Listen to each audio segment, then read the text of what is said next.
ఢిల్లీ రామ్లీలా మైదానంలో రాహుల్ గాంధీ మాట్లాడుతున్నారు. లైవ్ లో చూద్దాం. आटा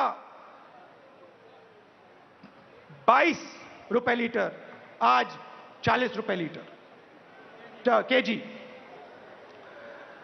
तो एक तरफ आपको बेरोजगारी से चोट लग रही है और दूसरी तरफ जबरदस्त महंगाई। भाइयों और बहनों, हिंदुस्तान ने ऐसी महंगाई कभी नहीं देखी। नरेंद्र मोदी जी कहते थे 70 साल में क्या किया कांग्रेस पार्टी ने। 70 साल में कांग्रेस पार्टी ने इतनी महंगाई हिंदुस्तान को नहीं दिखाई।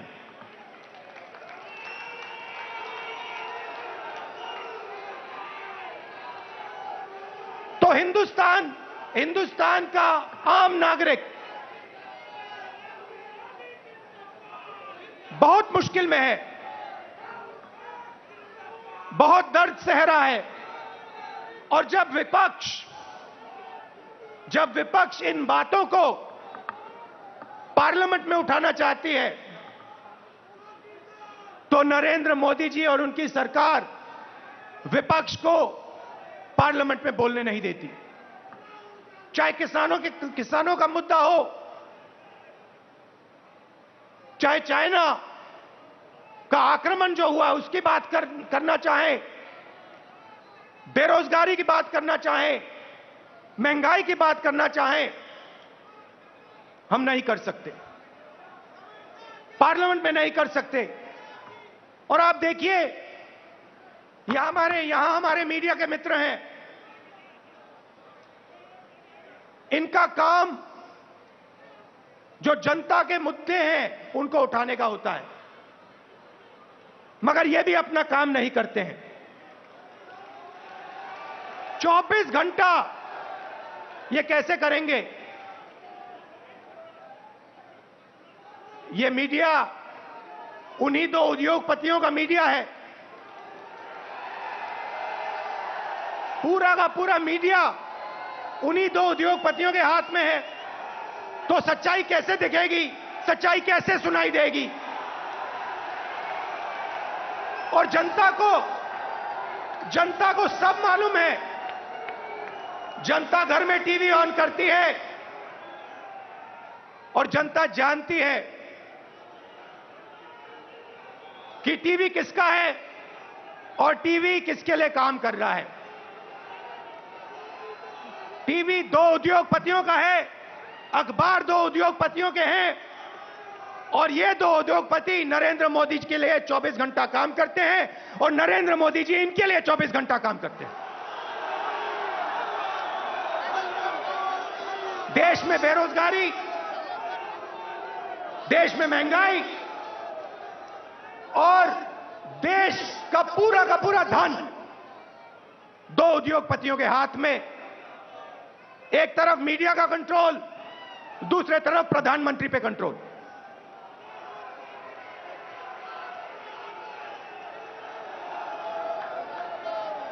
अभी किसी ने कहा नरेंद्र मोदी जी प्रधानमंत्री हैं, मगर मैं आपको एक गारंटी दे सकता हूं, नरेंद्र मोदी जी प्रधानमंत्री हैं, मगर उन दो उद्योगपतियों के समर्थन के बिना नरेंद्र मोदी प्रधानमंत्री नहीं हो सकते। मीडिया के समर्थन के बिना नरेंद्र मोदी प्रधानमंत्री नहीं हो सकते। और जो हिंदुस्तान के इंस्टीट्यूशंस हैं, चाहे मीडिया हो, प्रेस हो, चाहे हमारी जुडिशरी हो, चाहे हमारा इलेक्शन कमीशन हो, उन सब पर दबाव है, उन सब पर सरकार आक्रमण कर रही है। तो यात्रा की क्या जरूरत है? यात्रा की यह जरूरत है कि विपक्ष के सामने और कोई रास्ता ही नहीं है, हमें सीधा जनता के बीच में जाना पड़ेगा। मीडिया हमारा नहीं,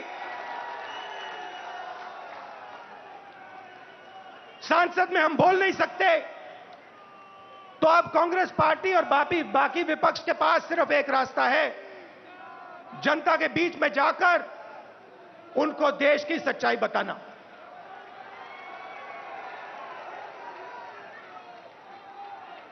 जो भी नरेंद्र मोदी जी के खिलाफ काम करना चाहता है, चाहे कोई भी हो, विपक्ष की पार्टी हो, एक्टिविस्ट हो, एनजीओ का कोई व्यक्ति हो, उस पर पूरा का पूरा जबरदस्त आक्रमण होता है।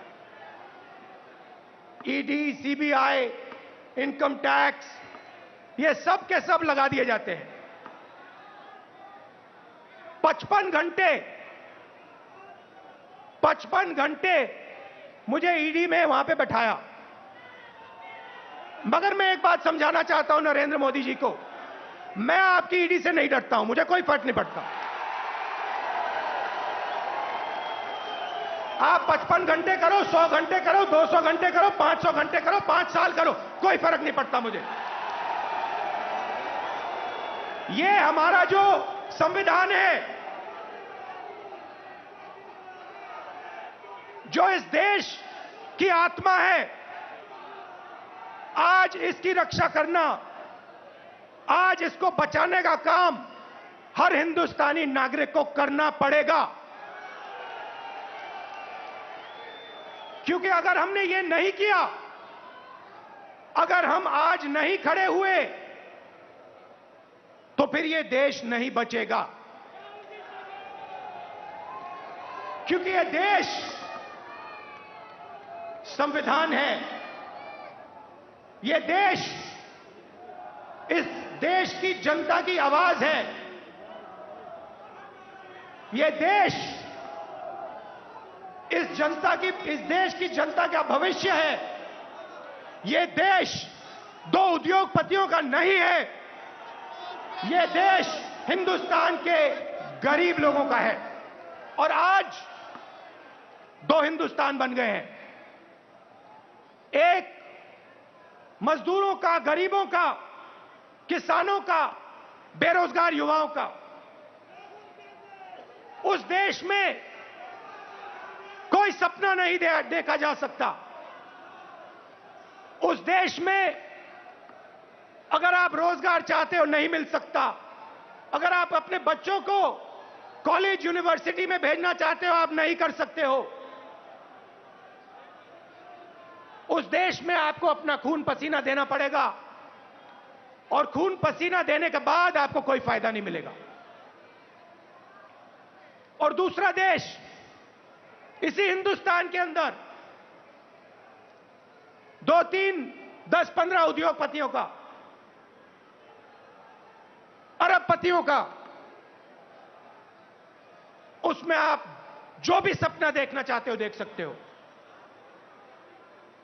जो भी आप चाहते हो आपको हिंदुस्तान में मिल जाएगा। भाइयों और बहनों, इन दो देशों के बीच में लड़ाई है। नरेंद्र मोदी जी की विचारधारा कहती है कि देश को बांटना है और पूरा का पूरा फायदा चुने हुए लोगों को देना है।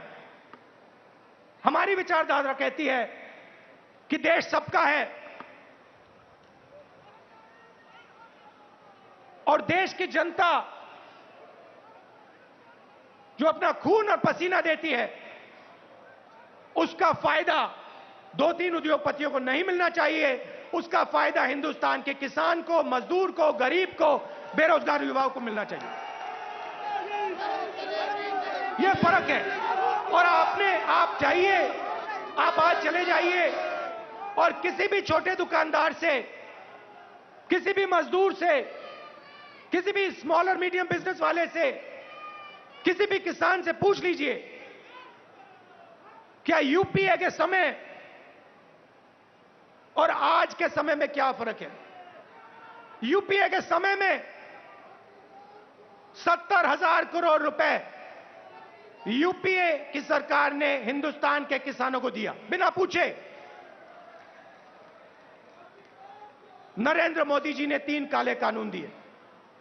मजदूरों के लिए यूपीए सरकार ने एक ऐतिहासिक कानून मनरेगा दिया।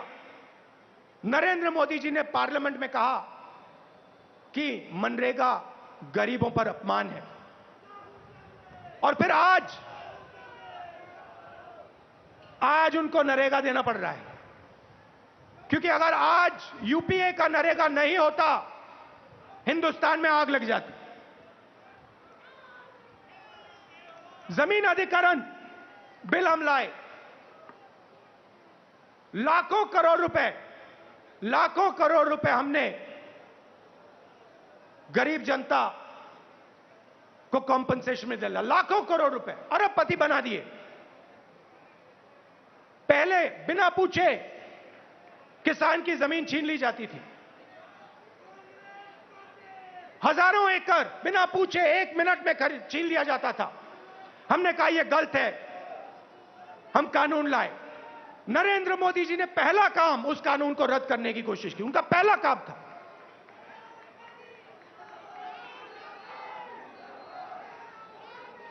यूपीए के समय आर्थिक प्रगति थी।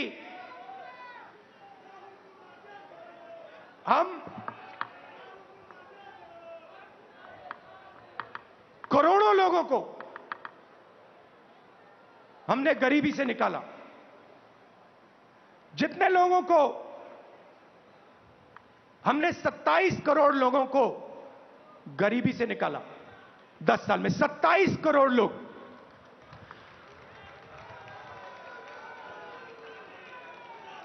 भोजन का अधिकार, मनरेगा, कर्जा माफी, इन औजारों से हमने 27 करोड़ लोगों को 10 साल में गरीबी से निकाला। भाई और बहनों, पिछले 8 साल में नरेंद्र मोदी ने 23 करोड़ लोगों को वापस गरीबी में डाल दिया है। तो जो हमने काम किया 10 साल में, उन्होंने 8 साल में खत्म कर दिया। और फिर जाके भाषण देते हैं, प्रगति की बात करते हैं, न्यू इंडिया की बात करते हैं, मेक इन इंडिया की बात करते हैं, कहते हैं कि हिंदुस्तान बदल गया। हिंदुस्तान को नरेंद्र मोदी जी पीछे ले जा रहे हैं। हिंदुस्तान में नरेंद्र मोदी जी नफरत फैला रहे हैं, डर फैला रहे हैं, और इससे देश का नुकसान होगा। देश का फायदा हो ही नहीं सकता। फायदा देश के दुश्मनों को होगा। फायदा चाइना को होगा, फायदा पाकिस्तान को होगा, मगर हिंदुस्तान को नहीं होगा।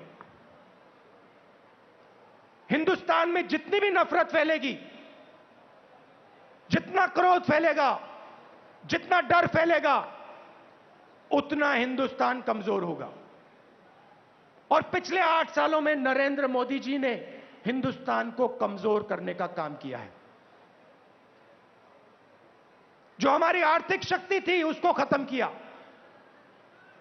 बेरोजगारी, 40 साल से सबसे ज्यादा बेरोजगारी आज हिंदुस्तान में, वो नरेंद्र मोदी जी की देन है। मैं आपसे पूछना चाहता हूं, क्या महंगाई से, बेरोजगारी से, नफरत से देश मजबूत होता है क्या? कौन सी दुनिया में नफरत, बेरोजगारी, महंगाई से देश मजबूत होता है? देश कमजोर होता है। और नरेंद्र मोदी जी और बीजेपी देश को कमजोर करने का काम कर रहे हैं।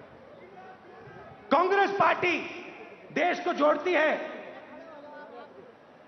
हम नफरत मिटाते हैं, हटाते हैं, और जब नफरत मिटती है, खत्म होती है, जब डर कम होता है, तब हिंदुस्तान तेजी से आगे बढ़ता है। हमने ये करके दिखाया है, सालों करके दिखाया है। तो ये मैं आपको कहना चाहता था। कांग्रेस कार्यकर्ताओं को मैं धन्यवाद करना चाहता हूं। आप हमारी विचारधारा के लिए लड़ते हो, आप हिंदुस्तान के लिए लड़ते हो, आप संविधान के लिए लड़ते हो, आप अपना खून, अपना पसीना इस देश को देते हो। मैं आपको दिल से धन्यवाद करना चाहता हूं। और आपको कहना चाहता हूं कि कांग्रेस कार्यकर्ता ही देश को बचा सकता है। कांग्रेस पार्टी की विचारधारा देश को प्रगति के पथ पे ला सकती है। हमारे लिए सरकार ने, जैसे मैंने कहा, रास्ते बंद कर दिए हैं। पार्लियामेंट का रास्ता बंद कर दिया। संसद में कांग्रेस पार्टी या विपक्ष के लोग भाषण कर ही नहीं सकते, हमारा माइक ऑफ हो जाता है। और किसी भी मुद्दे पे हम चाइना के आक्रमण पे बात करना चाहते हैं, नहीं कर सकते। बेरोजगारी के बात पे बात करना चाहते हैं, नहीं कर सकते। महंगाई पे बात करना चाहते हैं, नहीं कर सकते। वो रास्ता बंद है। जो हमारे इंस्टीट्यूशंस हैं,